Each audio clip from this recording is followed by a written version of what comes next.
Hear me? Good. Well, I'm here to welcome you officially to the University of Washington, Tacoma. You're in the University Y, so I'm glad you found your way here today. We couldn't be more excited to see so many people here for this exciting event this evening. I got to tell you ahead of time, we have several events this evening, so after I welcome you, I'm not going to be rude, but I have to go welcome another event down in Bill Philip Hall right after this. So, anyway, tonight's event is very special because it's right in the wheelhouse of what we do on this campus. We're University of Washington's urban serving university, and what that means is our faculty do their teaching, do their research, and do their service with the issues that are important to this community, to this time and this place in the classroom and with their projects. So that is what we ask all of our faculty to do. So that's what they're doing tonight with this particular panel. And the University of Washington, Tacoma doesn't always just go out and teach the community or the students about things. We invite the community in because learning is all of us together. We do this together. And I probably need to learn to tell you my name. I think I forgot to do that. My name is Mark Pagano. I have the privilege of serving as the Chancellor of this campus. So tonight's event, you're going to hear from some distinguished guests around the table here. And the topic is also not only relevant to our community, it's very timely to this time and place as well. And I also have to do a little shout out too, is this department, which is hosting you tonight, Politics, Philosophy, and Public Affairs, is a very engaged department. And successfully this year, we were able, along with community members, to convince our state legislature to fund us for a Legal Pathways program that's going to be layered on top of some of the programs we have here on campus already. We're very excited about that. Our community members got behind us, and our wonderful legislature, including a couple people in the room here, helped get that funded. So we're excited about that. So welcome. I hope you all have a good evening and have a safe trip home. Thank you.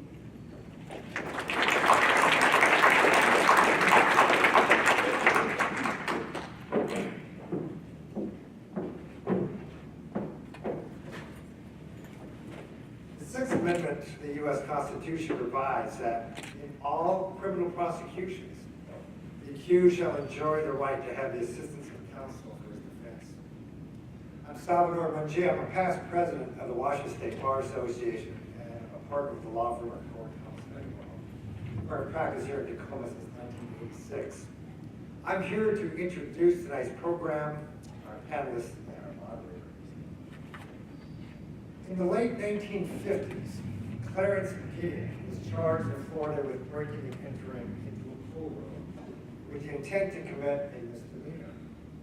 That was a felony in Florida.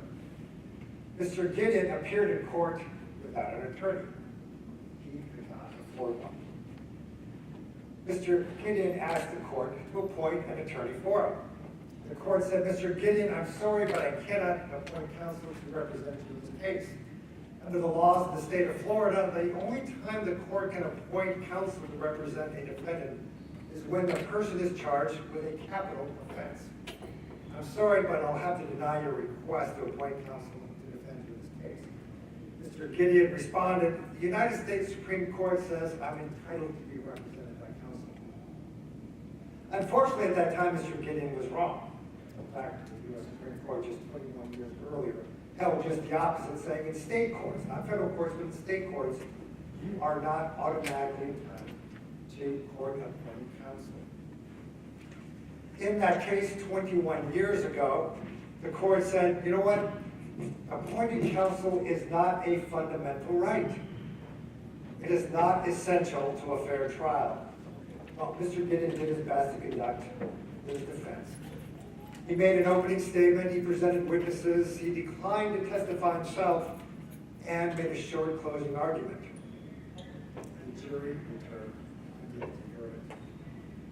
Gideon took his case to the U.S. Supreme Court, where a little ironically, the court in fact appointed counsel for him to represent him before them.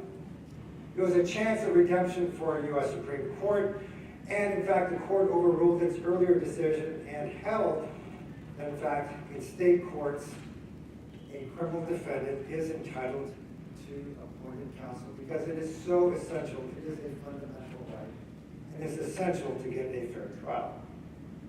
Where are we now? 55 years later, when we have to ask ourselves, where are we? We know that having counsel is a fundamental right essential to a fair trial, but attorneys cost money. What happens when the government doesn't pay, or at least doesn't pay enough for those costs? Especially during lean budget times, it's not uncommon for the state and local governments to look for ways to cut the budget, or at least make the budget balance. Just a few years ago, 58 members of Congress wrote a letter to the Speaker of the House and the Minority Leader expressing their grave concerns that, in fact, funding for public defense at the federal level was placing the Sixth Amendment right to counsel in jeopardy. Just a little 4 years ago in Seattle, in federal district court, a suit was brought against the cities of Mount Vernon and Burlington, where the claims were that those two cities knowingly were not providing enough resources, in other words, enough money to fund public defense. The matter went to trial, and federal district court Judge Lasnik found against the cities, found in fact they weren't funding adequately.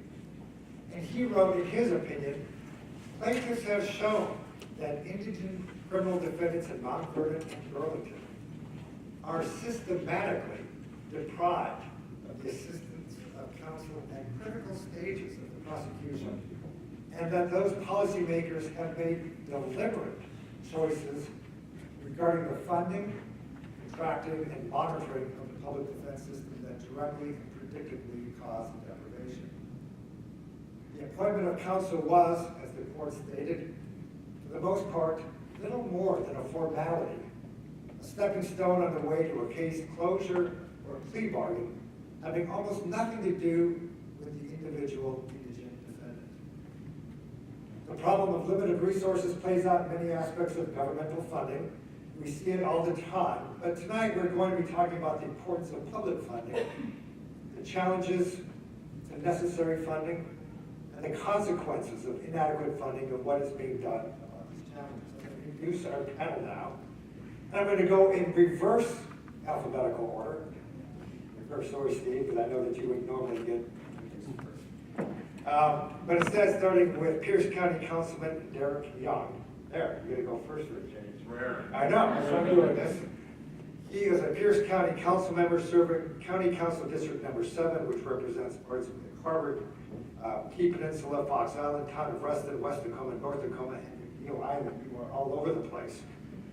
He attended the Peninsula's public schools, and after coming home from college, he worked in the private sector in finance and consulting. At age 21, he was asked to run for Gig Harbor City Council, winning re-election 3 more times. He spent 16 years leading locally and regionally on growth, transportation, and budget policy before being elected to the County Council in 2015. Councilmember Young currently serves on the following Pierce County Council committees: Economic and Infrastructure Development, Community Development, Public Safety, Human Services, and Budget. Welcome to tonight's panel. Next, we have Kanani Palafox. She's a UWT law and policy graduate. In other words, this is your home right here. And now a legal assistant at the Pierce County Prosecutor's Office. And a little note, you are a graduate of Lakes High School, which was my crosstown rival, as you know. I'm a Park graduate myself, but probably just a few years before you graduated from Lakes. Ms. Palafox has an associate's degree in social science from Pierce College and a bachelor's degree focused in law and policy from the University of Washington, Tacoma. She has worked with the Fair Housing Center of Washington on civil rights and social action. She's been an investigative intern for the Pierce County Department of Assigned Counsel and a junior counselor for the Association of Washington School Principals. Welcome to tonight's panel. Next, on my far left is the Honorable Elizabeth Martin. Born in Rochester, Minnesota, yes, at the Mayo Clinic. As the daughter of Presbyterian ministers, she led the nomadic childhood typical for a preacher's kid and lived in the Midwest in various places until age 11 when her family moved to Vancouver, Washington. She graduated from the College of Idaho with honors, then went on to graduate from Willamette Law School, again with honors. She clerked for the Honorable Justice Stafford at the Washington States Supreme Court before joining the law firm of Gordon Thomas Whitwell.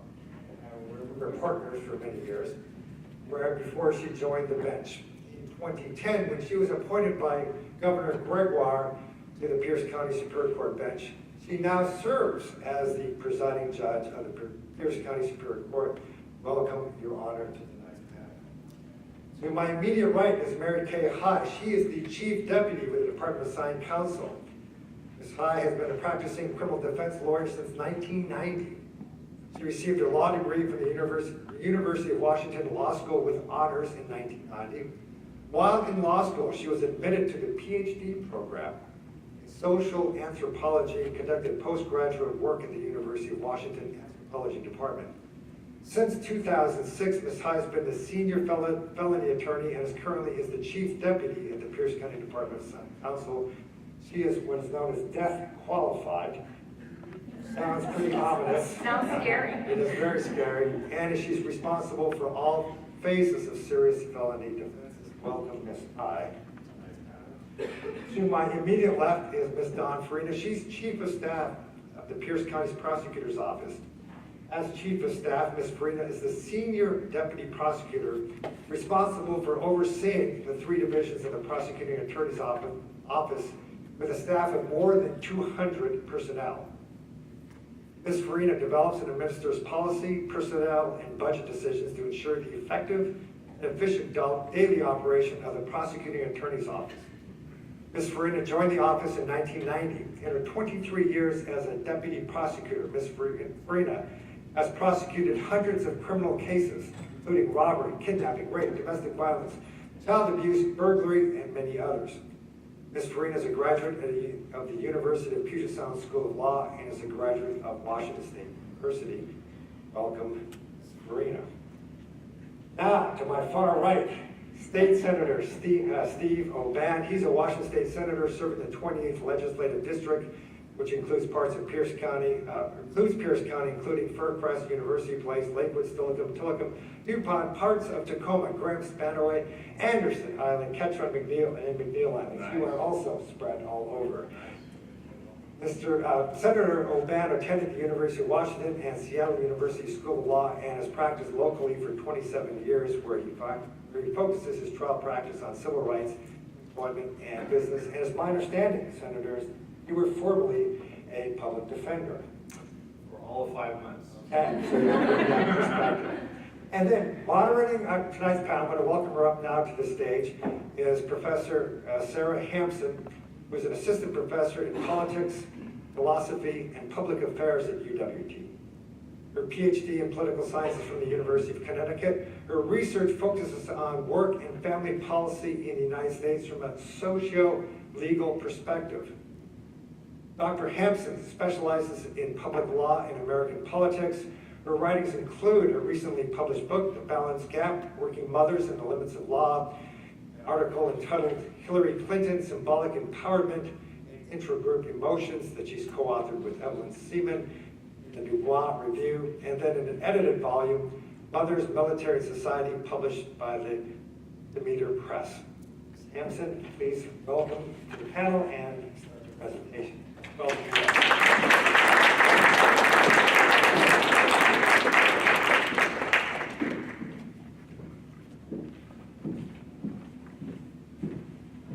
Evening. It's great to see so many people here tonight.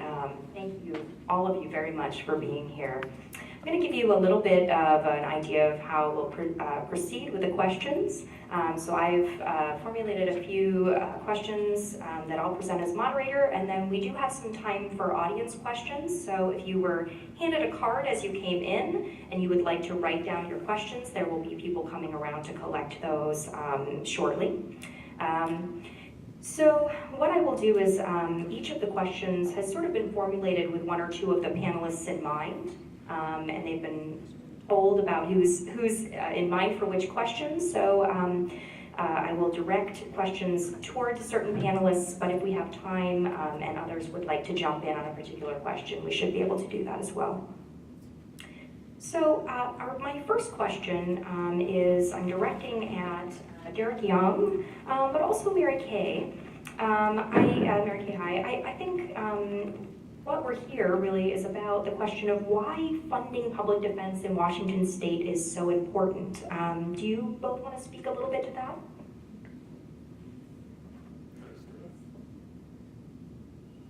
Start, Mary Kay? Go ahead. Okay.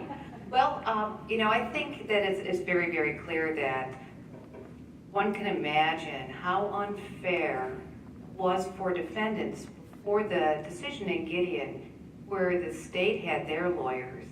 People that had money could hire lawyers, but those that didn't have money would face a criminal prosecution without an attorney to help them challenge the evidence or make objections. And I think that it's very obvious, and that's what Gideon tells us, that probably the strongest indicator that lawyers are essential is the fact that everyone that can have one in that courtroom had one. The state had one to prosecute. Those that could afford to hire one had one. It was only the poor that didn't have the money to hire a lawyer that had to suffer under this unfair and unjust system. One of the things that we know is that there can be no equal justice, where the kind of trial a person gets depends on the amount of money they have. And that also is from our Supreme Court. So when we had Gideon v. Wainwright, it really transformed how we thought about social equality, social justice, and what is actually fair. And it's sometimes held, I think commonly held, that having a lawyer is the most essential right you can have, because without the lawyer, you usually don't have the ability to kind of access or assert any of your other rights. In the state of Washington, we've had some bumps. I think you heard from Sal Mangia about Mount Vernon. And a couple of jurisdictions have had some problems. And our state really responded to it. And one of the things that we assessed, what does a public defender need to do their job? I mean, it's clear that public defenders face some particular obstacles in seeking equal and fair justice for their clients. And that's one of the things we look at now are caseload limits, attorney qualification standards, obligations to use investigators, scientific or medical experts, the kind of experts you might need in a particular case, and that you basically have the resources to meet your ethical obligations, and they're a necessary response, to the demands of providing adequate defense. And so what we have here is some systematic litigation that took place. We had a variety of some counties and some other jurisdictions that were not living up to the promise of Gideon, with lawyers that were handling more cases than they could ever possibly handle properly. Mount Vernon, where they didn't really do trials. I mean, it was just kind of a plea machine, a docket machine. They had no private communications with their clients. And, recognizing the need for some guidelines, we've had national organizations like the ABA weigh in, our defense organizations here in the state of Washington, and then our state actually adopted the caseload limits and the qualification standards that public defenders must meet. And so they give us a framework, they ensure the professionalism, and they acknowledge the demands that it is an adversarial system, and this is what's needed to protect the individual rights. In our office, we do that.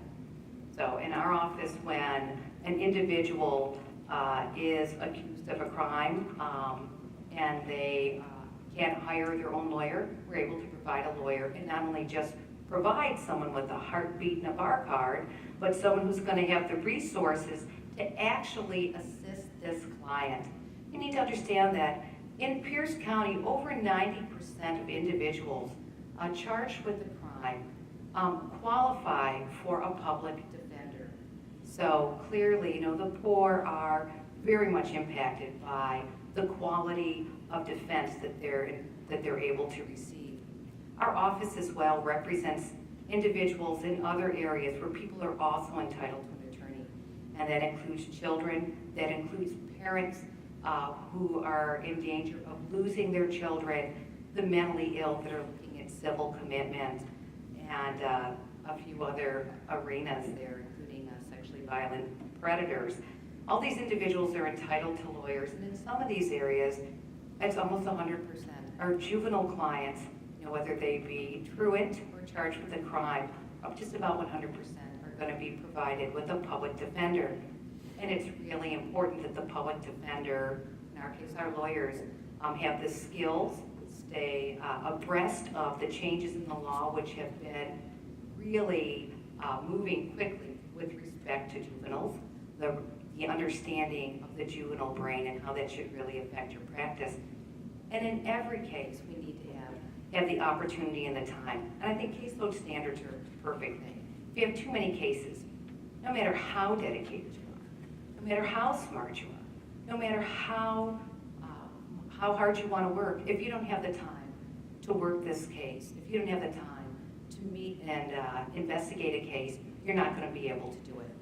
So I don't think there's really a lot of debate that having a public defense system like DAC in place that is working, I mean, I'm going to tell you, I don't see Department of Assigned Counsel as being in crisis. When you take a look at some of the materials that were attached as we prepared for this, yeah, this is not Missouri, Tennessee, Louisiana. That's not the system that we have here. And we really have a lot of people to thank for it, and that, includes a lot of folks sitting around this table and some of the folks here in the audience. And so when we think it's important, I gotta tell you it is, because if we can't provide justice to everybody in our community, regardless of their age or their socioeconomic status or their color or their nationality, then we are failing everybody. Derek Young, do you want to speak a little bit to your op-ed as well as this question of why funding public defense in Washington is so important? Certainly.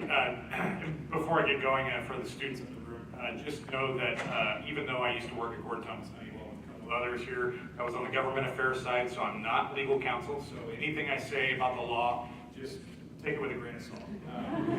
So I need to first kind of back up to the reason that this is kind of all here as a result of an op-ed that I wrote earlier this year, and it's in my capacity as co-chair of the Washington State Association of Counties Legislative Steering Committee. So I spent a lot of time in Olympia basically trying to convince Senator Roban and his colleagues to do things that counties want. Right now, our major priority, and frankly, it's narrowing down to our only priority in some cases, and it's fully funding indigent defense, or more broadly, the criminal justice system in general. And so this is where you need to understand a little bit about where counties come in. And so many of you probably think of counties as sort of like not cities. So wherever you have a city, the outside of that, that's county government, right? Okay, so that is true. We do provide direct local services, land use, police services through the sheriff department, and a number of roads, things like that. But we also provide countywide services, and that's as a subdivision of state government. We carry out the state's wishes at the local level. So one of those is around justice. So the criminal justice system, if you commit a felony, all felony cases are handled by the county. And so through our Superior Court, it's prosecuted by the prosecutor's office, and if you qualify for assigned counsel, through the Department of Assigned Counsel's office. And this is true of each county around Washington. What is different about Washington is that Washington funds very little of our justice system. So even though they're acting on behalf of the state at the local level, very little of that funding comes from the state itself. In fact, on indigent defense, it's only 4% of what statewide of what we spend on of the actual cost of it. So for example, the state of Washington spends about $6 million in indigent defense for county government. Whereas the total bill for Pierce County is about $20 million. So less than a third of just one county. So why is that important? Well, it means that we really don't have a system of justice in Washington. We have 39. We have justice by geography. If you get collared for a crime in King County versus one at the same crime in Grant County, the justice you experience is going to look wildly different. And that's because it's up to the county government to figure out what we can step up for. So while Mary Kay is correct that Washington overall is doing okay by comparison to, say, some of the states that are our peers in state funding, we're trying to meet our constitutional, what we think is a constitutional right. And that is the positive right to provide assigned counsel when people can't provide it for themselves. But not every county is created equal when it comes to our taxing ability. So for example, in Pierce County, our tax burden or our tax capacity versus King County is wildly different. We end up with more felony charges in Pierce County than in any other county, including King, and yet we have to deal with those caseloads with half the judges, prosecutors, and assigned counsel. So as you can imagine, the way we get through those cases while trying to do our best, and I have every bit of confidence that is what's happening, there simply just isn't as much time to get through those cases. So what we're proposing is that the state fund it and we carry it out at the local level. That way we can be assured that there's a uniform system of justice around the state. We'd even accept some sort of mixed program, I think. But either way, I'll put it this way, 31 states provide half of the funding for indigent defense. Half, okay? That would be $10 million back to Pierce County. Now, what else could we do with those dollars? We could hire more defense counsel, we could hire more prosecutors, more judges. Right now, my sheriff's department is 60 FTEs short, and the people in the unappropriated are disproportionately burdened as a result of that. We have on the Gig Harbor and Key Peninsula 70,000 people that are served by 3 officers or 3 sheriff deputies at any given moment. The same population in Tacoma or Gig Harbor will see something along the lines of 3 or 4 times that kind of coverage in a much smaller geographic area. So what ends up happening is our need to fill that gap through our general fund and through our limited taxing ability ends up hurting other services that we need to provide. So we get back to the question, what is who is fundamentally responsible for providing this service? And you get back to Mr. Mangia's talking about the federal constitutional ruling, or the federal Supreme Court's ruling on indigent defense. It was a duty of the state. It wasn't delegable. It wasn't something that was put on the counties. It was of the state. And so if we're falling short in any way, that burden is on the state itself. Now, I'll leave with this, and the question with this. There are 4 other states that are approximately in the same boat as us in terms of funding indigent defense at the low level that we do. They're Louisiana, Arkansas, Mississippi, and Indiana, I believe. That is not a list you want to be on if you believe in quality justice in this country. So I would submit that the state legislature needs to step up. I also want to point out at this point, because I know Steve's going to be speaking here in a minute, we have champions and detractors on this issue on both sides of the aisle, all over the area. We've been pretty lucky with folks here in our Pierce County delegation, so I don't want to imply that Steve is here to represent necessarily the other side of the issue, because quite a few folks are very supportive of our efforts. Unfortunately, we've had trouble getting traction, so I'll get to some potential tactics on how we may push that issue. Okay, thank you. I'm going to move on to question 2, which is probably best to start with Senator Oban. What are the challenges and barriers to funding public defense adequately in Washington?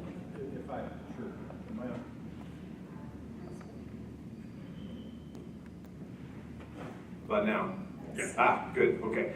Let me make a couple of qualifying comments before I jump right into this. Number one is, I actually am no longer in private practice. I'm senior counsel with the county executive, so I'm about 3 floors down from Derek. Secondly, I didn't really understand the topic when I read the comments.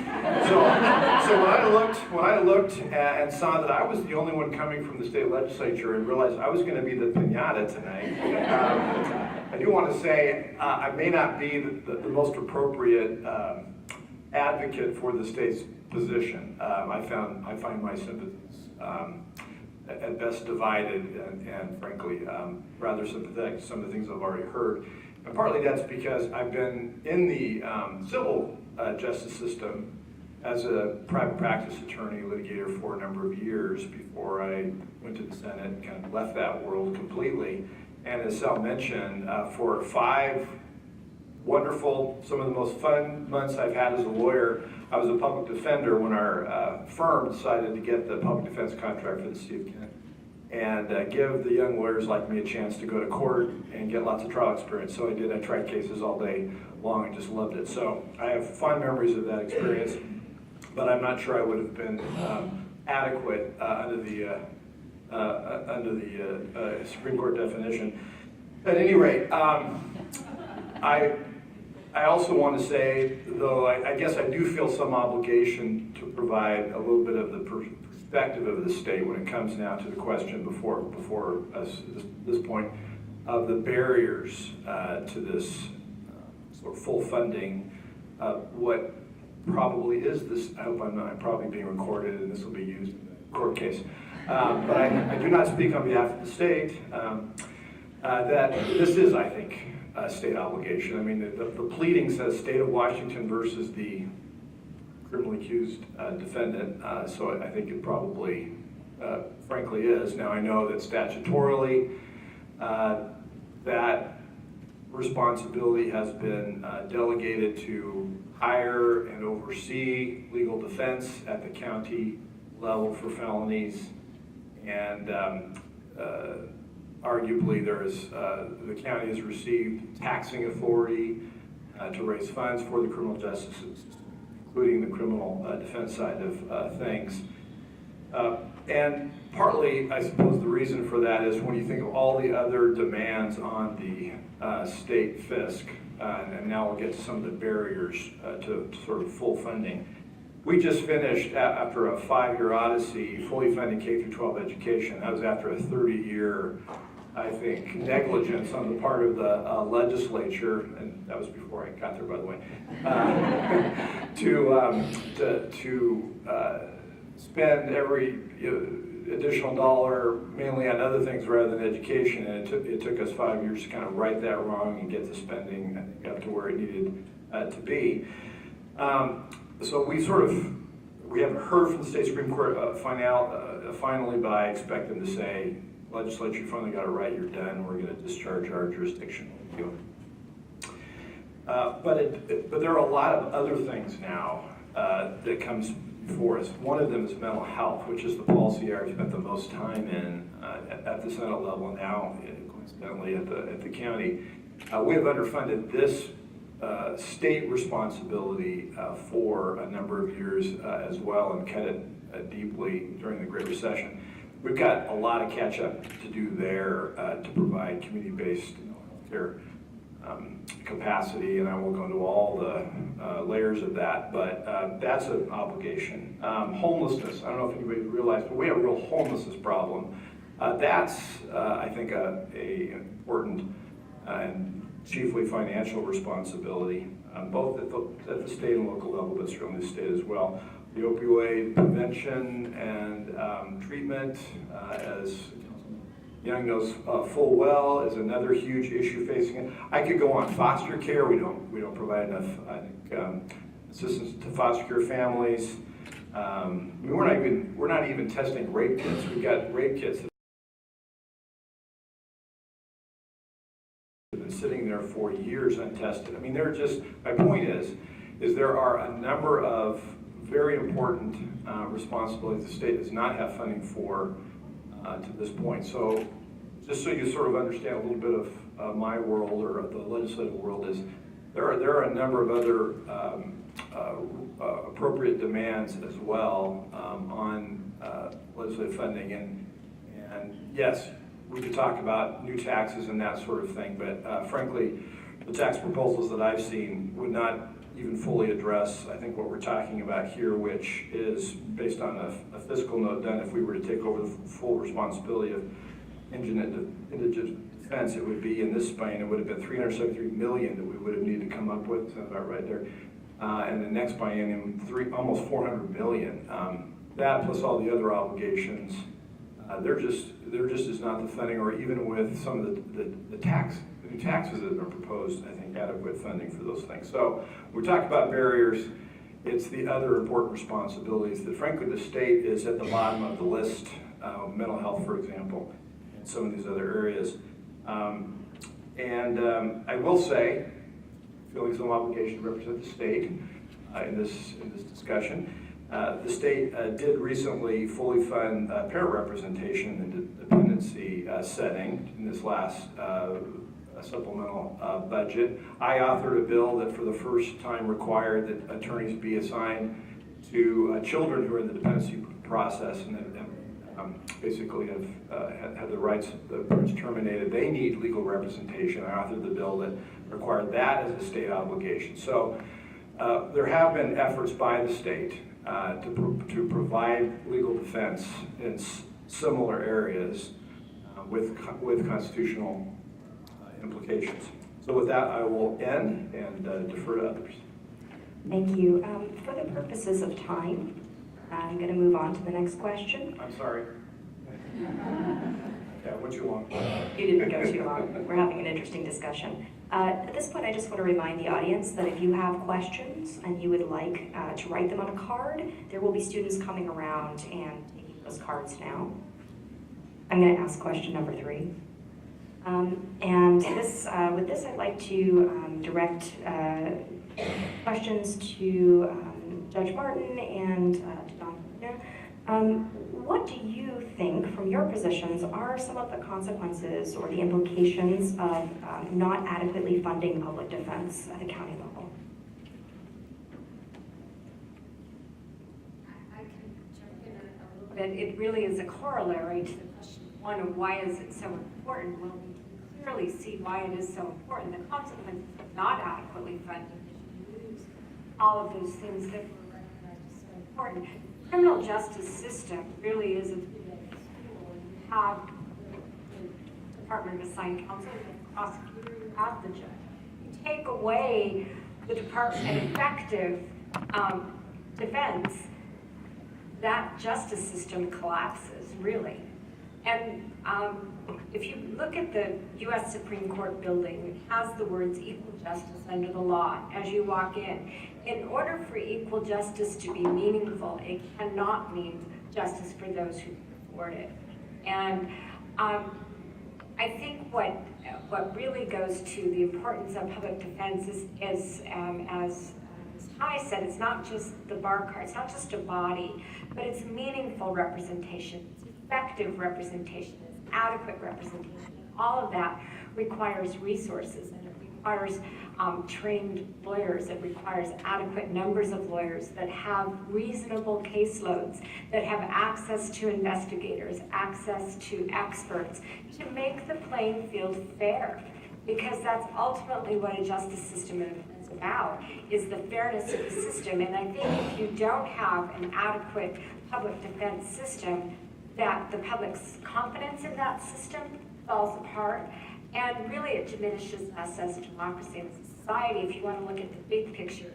One of my favorite authors on this subject is Brian Stevenson, who wrote a book called Just Mercy. And if you have not read it, I cannot recommend it highly enough. It's a really powerful read by someone who's devoted his life's work to indigent defense on capital cases in the South. He's based in Alabama. But in his book, one of the things that he says is that the character of a community is not measured by how we treat the powerful and the wealthy, but rather the character of a community is measured by how we treat the indigent, the accused, the incarcerated. And really, that's what it's about. It is about ensuring that equal justice has meaning, that constitutional right, which was recognized by the Supreme Court in Kane versus White, is meaningful. And I think the consequences of not having that is you have a system that isn't trusted.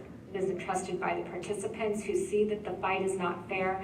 It's not trusted by the observers who watch their justice system at work. And I'll turn it over to Dawn. And we're all, I think, equal partners, and that's what makes it work. I think people would wonder or ask the question, what role does a prosecutor have in ensuring an accused has adequate defense? And in fact, under the rules of professional conduct, prosecutors are required to ensure that an accused has a defense. has an attorney representing them. As prosecutors, we are ministers of justice, not just advocates for our side. And so certainly, you know, the Sixth Amendment right for adequate counsel is critical.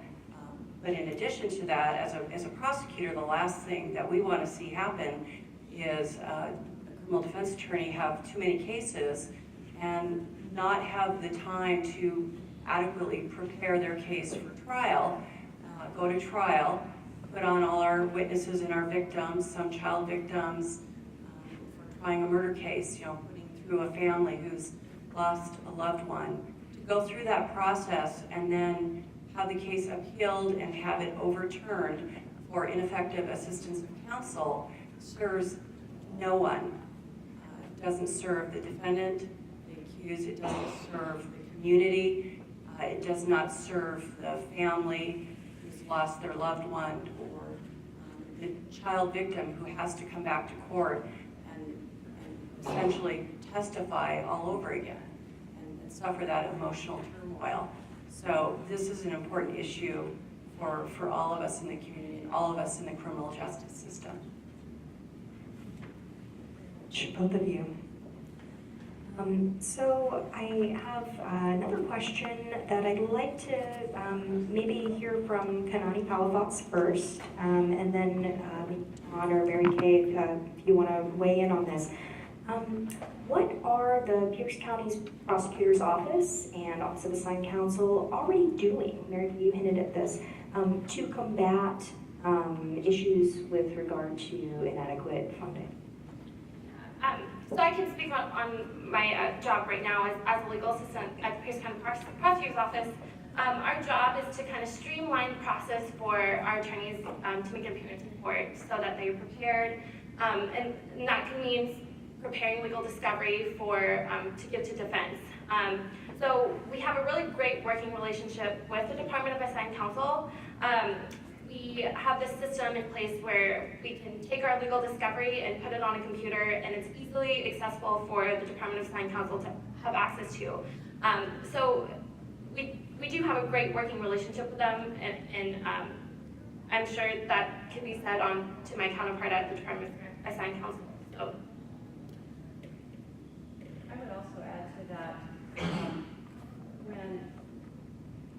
If you have too many cases, as Mary Kay was mentioning earlier, if you have too many cases that you're handling both from prosecutors and from the defense perspective, you're not really effectively and adequately representing your client. And so in 2009, when our elected prosecutor, Mark Lindquist, was elected onto the office, his first order of business was reducing the backlog of cases in Superior Court.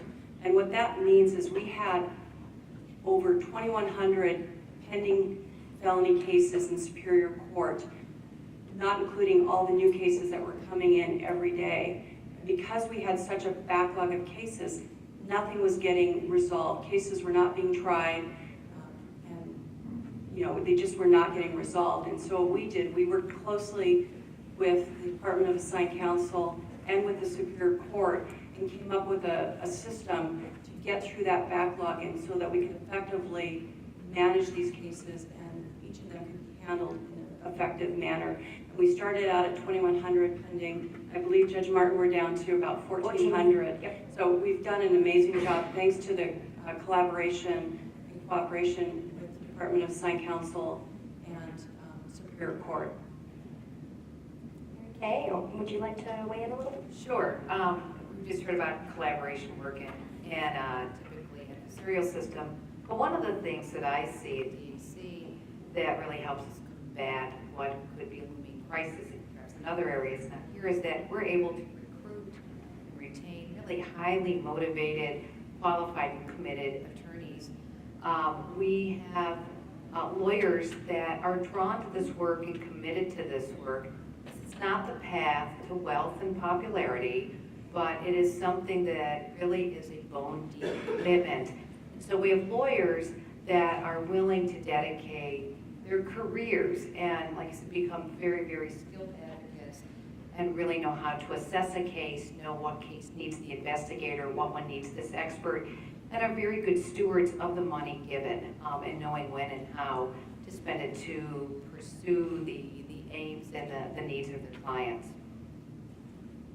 Judge Martin, did you want to weigh in on this question? Well, I think we have a really terrific justice partners in County, both on the prosecutor's side and the Department of Assigned Counsel. And one of the things that I've observed too is the way that collaboratively we're also taking on some of those other challenges within our community, such as mental health. We've really been working hard on those issues because that profoundly affects our criminal justice system.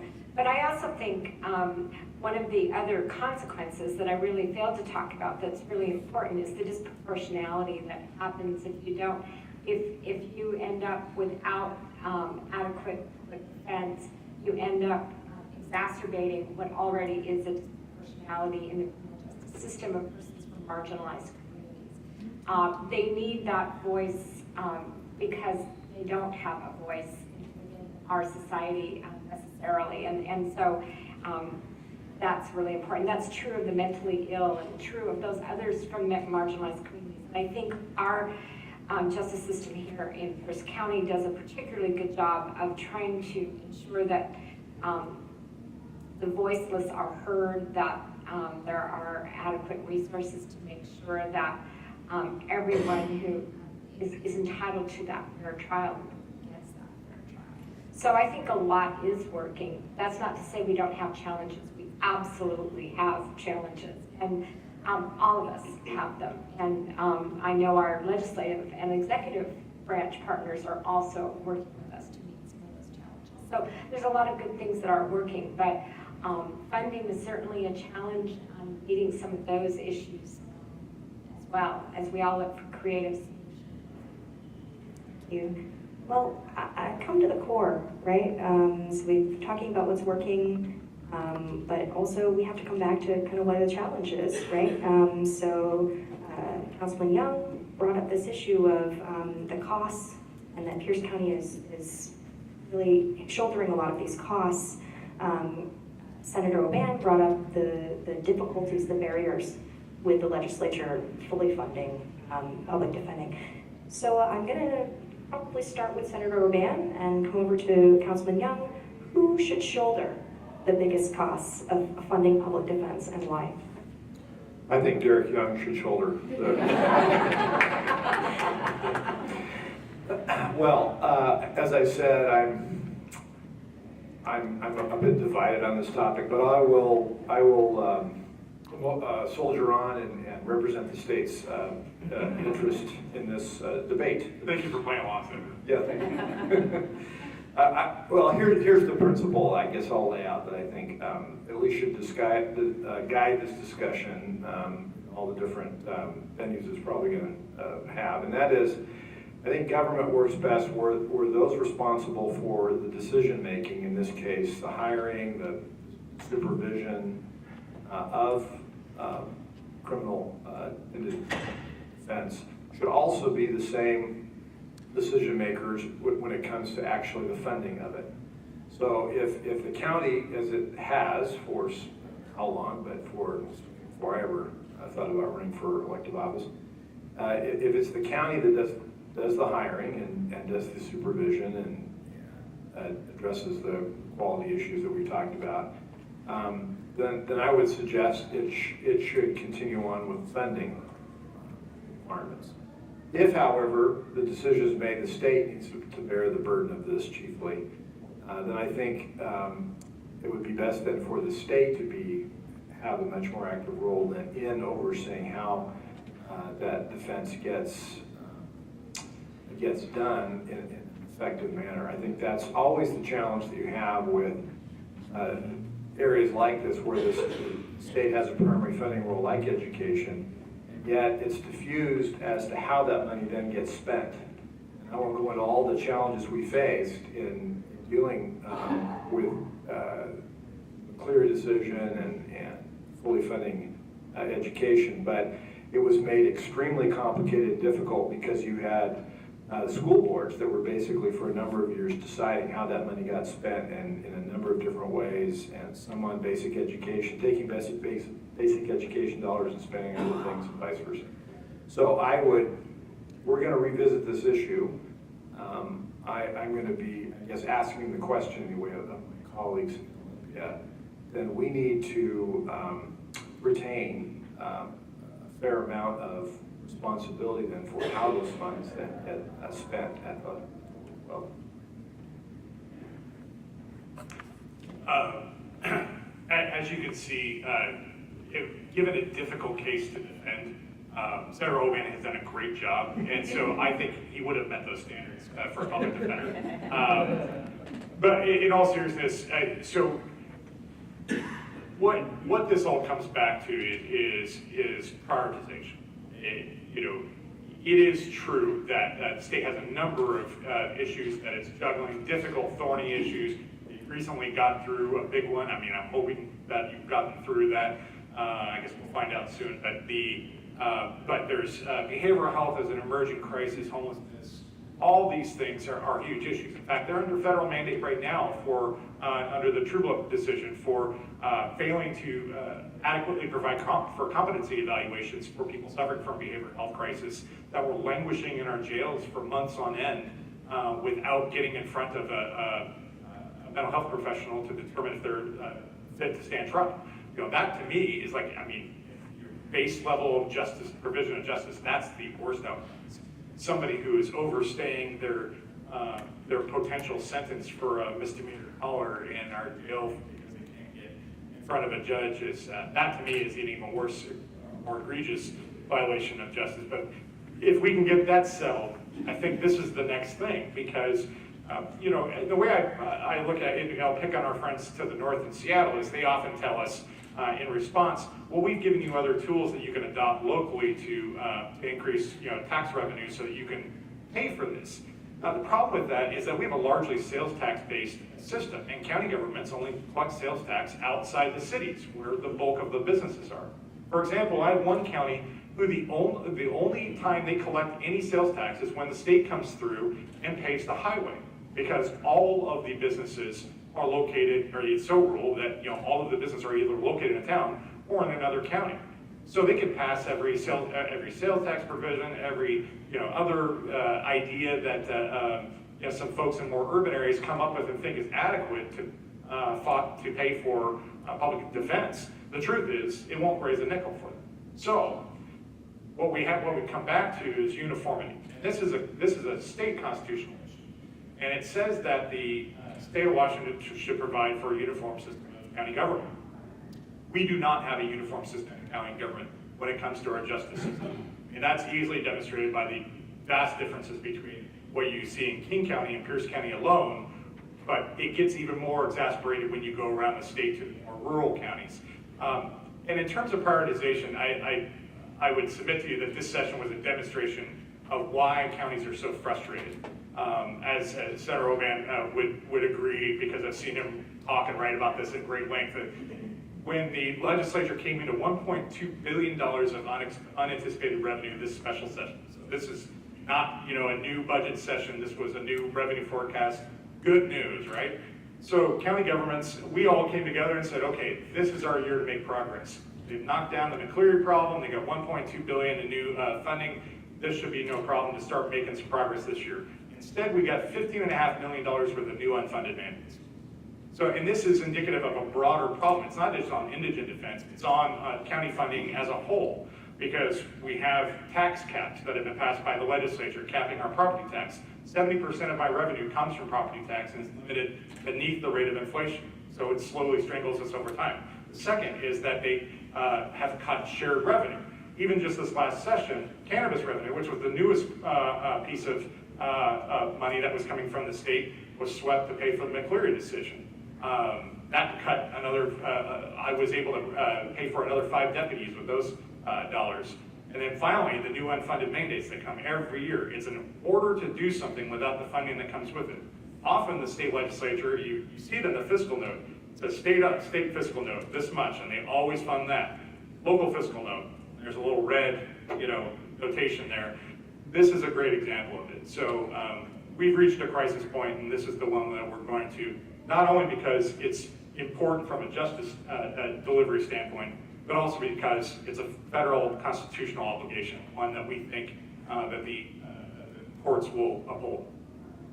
I have audience questions. Actually, one of the audience questions is it unconstitutional if the state does not pay for public defense? I'd like to hear from maybe one or two of the other panelists.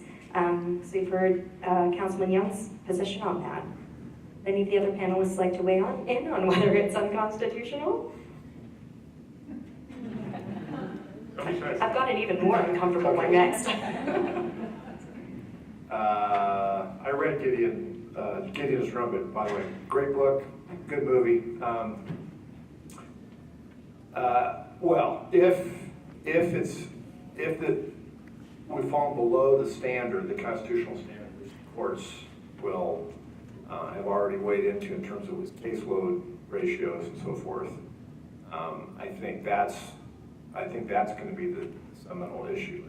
To Young's point, you'll probably look at those counties outside of King that don't have the revenue sources, and if they are unable to fund that adequate defense as the court has defined it, then I wouldn't be surprised if that.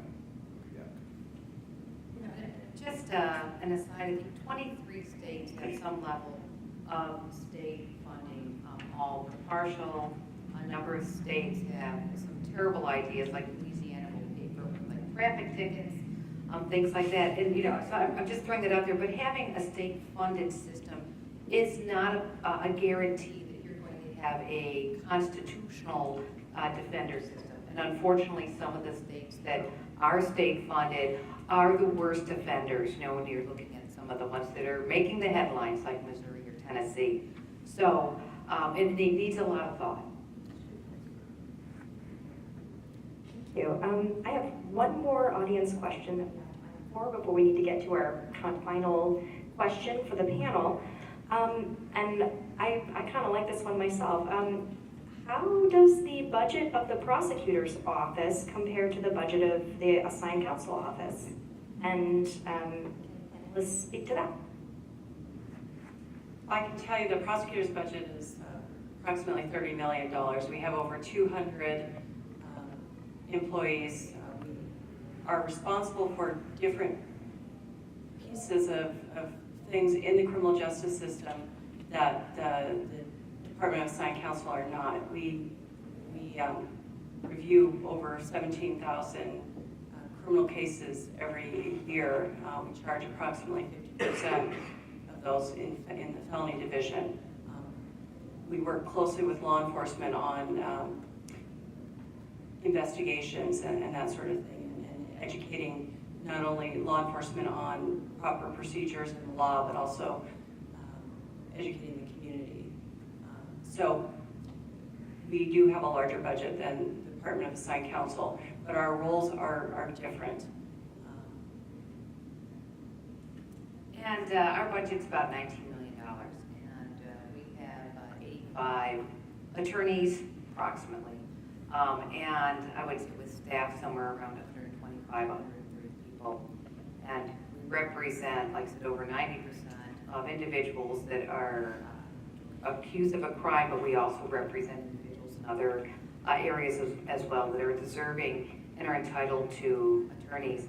One of the things is, we at the Department of Assigned Counsel, we have no control over the number of cases filed that require appointment of counsel. Those decisions, whether it's by an attorney general in some of the areas that we practice or by the prosecuting attorney office, I know they're taking into account certain factors, but I really doubt that the availability of a public defense funds is actually one of those. So, we really try to do our best to project and, use the money wisely and to be very good stewards of the money that we do receive. Thank you. So I'm aware that Senator Oban needs to. If I could just add one quick thing. Sure. Since I'm the one that pays for both of their budgets. Just to be clear, I think Don was kind of alluding to another aspect of that. The prosecutor's office also has a civil division. They're literally my lawyer. So that in addition to dealing with the criminal side, they also have that civil side that they, deal with anytime we get sued. The county prosecutor's office is dealing with those as well. Appreciate that. So Senator Ban has another event that he needs to attend. After this, we're very grateful for his time. So I'm going to move into our final question for the panel, and I'm going to start with you, Okay. if that's okay. So I've asked each of the panelists to think about if they could suggest at least one action. What can we take away from this discussion? If you could suggest at least one action to be taken on this issue, what would it be? Derek, please don't sue us. No, this has been a great discussion just for my own benefit. I'm not sure I've had a sustained discussion on this issue in my legislative role. So I'm unaware of what effort there has been, Derek would know, to try to educate other lawmakers on these issues. But I guess given my own experience as a great supporter of the adversarial system in the civil and criminal context, where you have to have adequate representation on both sides for the facts and hopefully justice to come forth in a fair manner, I don't have to be talked into the importance of making sure that this system is adequately funded. And I understand that this is a constitutional obligation, and it should be, for all the reasons we've discussed. What's the action item you're asking for? I think it's maybe a lawsuit is I'll let the others make that decision. But I think this is a discussion that's very timely. And now that we've got the McCleary monkey off our back, that's probably not a good way of putting it, since it was such an important issue to make sure our kids get educated. But now that we have that issue that was sucking so much of our energy, sort of, I think, behind us, this and mental health, I think, are probably two very critical issues for us to take up. And so I'm hoping we have more discussion like this. I'm guessing we'll have a pretty sympathetic audience from many of us in the legislature. Keep the discussion going. We will keep the discussion going. Thank you. Can we thank Senator Ban for his...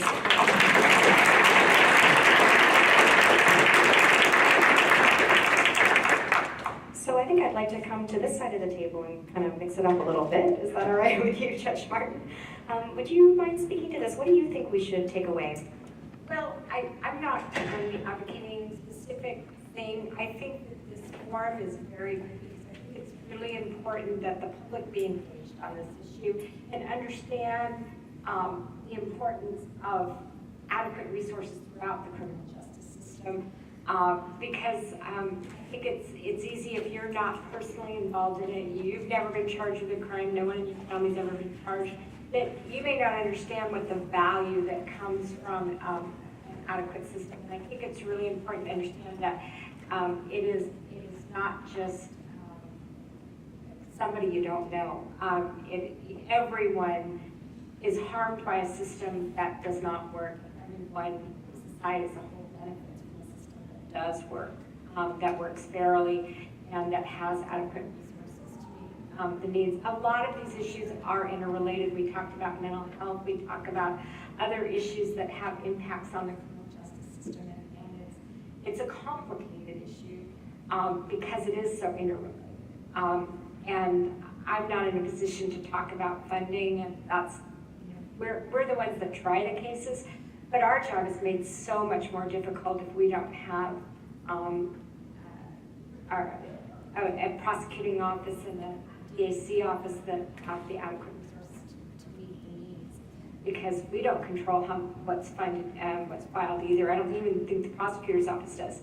And everything we can do to improve the quality of our community, whether it's homelessness or it's mental health or other issues, also has an impact on the numbers of people coming into the criminal justice system. So all of it is, you can't take just one small piece of it and say if we fix that, then everything's fine. It's all interrelated. And this is a very important dialogue. So I think public education, like we've had tonight, is just really valuable to understand that we all have a role to play. Thank you. Kanani, I was wondering if you could, as a UW graduate, but also as someone who works with the Office of Sign Counsel and has worked with, you work with the prosecutor's office currently and has worked with the Offices of Sign Counsel. What do you think we should take away from this? Yeah, so as a UW student, I was given the opportunity to work at the Department of Sign Counsel as an investigative intern. And during my time there, I sat across the table from accused who are in Pierce County Jail. And a lot of the time I sat there wondering, why were their lives so vastly different than my life? And we live in the same community, walk the same sidewalks, we went to the same schools, but my life is so different than theirs. So my understanding of the criminal justice system was deepened because of that, and it differed from what I saw in the media watching Judge Judy and Law and Order, but it came to humanity and the significance of that. So I do second that, Judge Martin, that this is a very big topic and very complex, but we have to start with our community and doing more outreach programs, and whether that's going to the schools and teaching our youth about the criminal justice system, opening our doors, the court to, tourists for youth to see that, because it's such a normal thing in Pierce County to have a family member in the criminal justice system or a friend or someone you knew. And so I think it's important for us to create an environment of learning for people in our community, so it's not connected to our families, but it's connected to learning and engagement. So that's what I would like to see. Thank you. Derek, I'm going to give you the last word, don't worry. Mary Kay, would you like to? Well, I think we need to do a better job of identifying who should not be in the system. We have data from an Annie E. Casey Foundation grant that looked at our youth in the juvenile system, and we found a disproportionate impact that continues, focusing on kids of color. And the other thing that we know, that once you're in the system, it's very easy to be dragged further and further in, and it's going to have lifelong effects. Let's maybe look at some of the root causes and what kind of supports that families and youth need, and really to take away what we were just talking about, mental health, homelessness. I think that if we can look at folks that really should be in the system and use that expertise, use the funds, use our efforts to keep them from being in a criminal justice system, we're going to have, we can make a lot of strides. We can still keep our community safe, but really address and provide the services and benefits for an individual that will keep them from coming back and coming back and coming back. And it's like you said, with our mental health issues right now are things that we are trying to work on together, all of us, everyone, in this room here, to make a difference. We also have an opioid crisis. We see that with families, we see it in dependency court, we see it in the juveniles, we see it with our adults. So what can we do that will address some of these things that can reduce the number of cases and in the long run really lead to better lives for citizens of Pierce County? I think you were getting some really interesting and diverse answers. So Dawn, would you like to give us your thoughts? Well, I couldn't agree more with Mary Kay, what she said, and Judge Martin. Certainly, we're doing our part in the prosecutor's office to come up with diversion programs where we can send these cases, these individuals, into diversion as opposed to in the criminal justice system.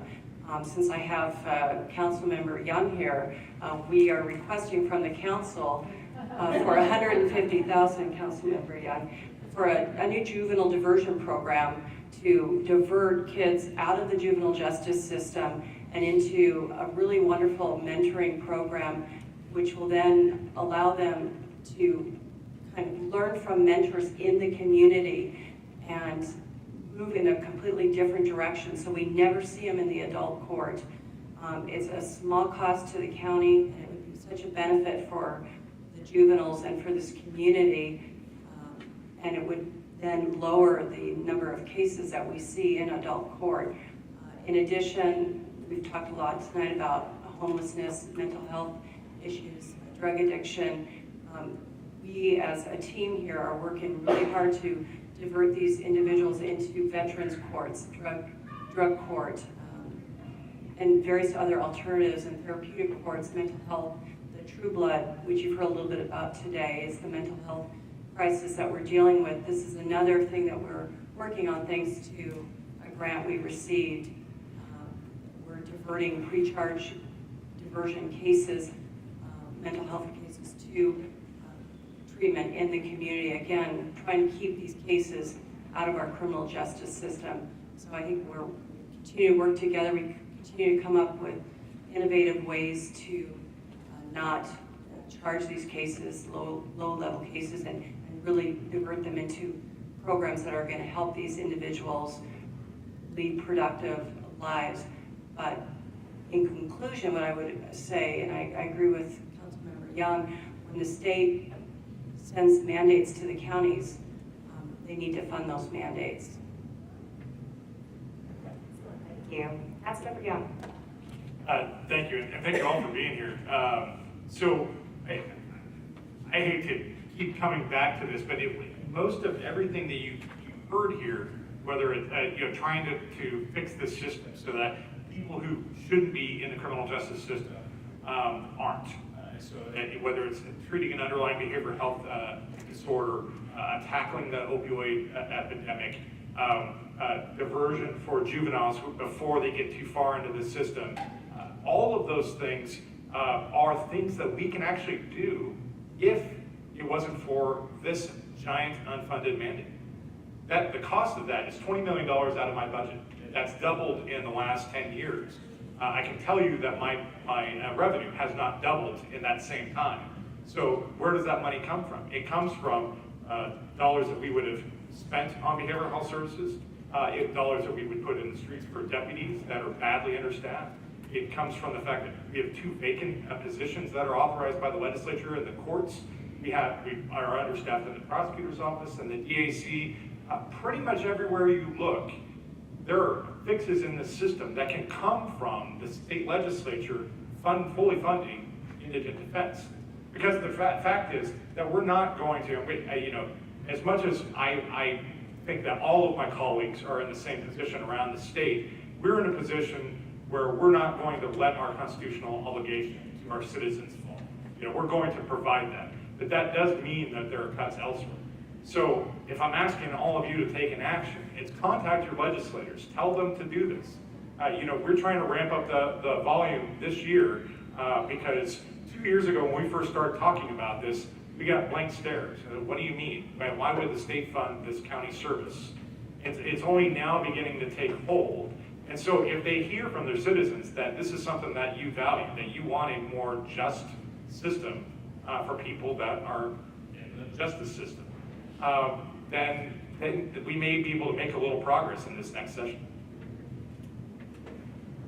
Okay. Can we join me in thanking our panelists?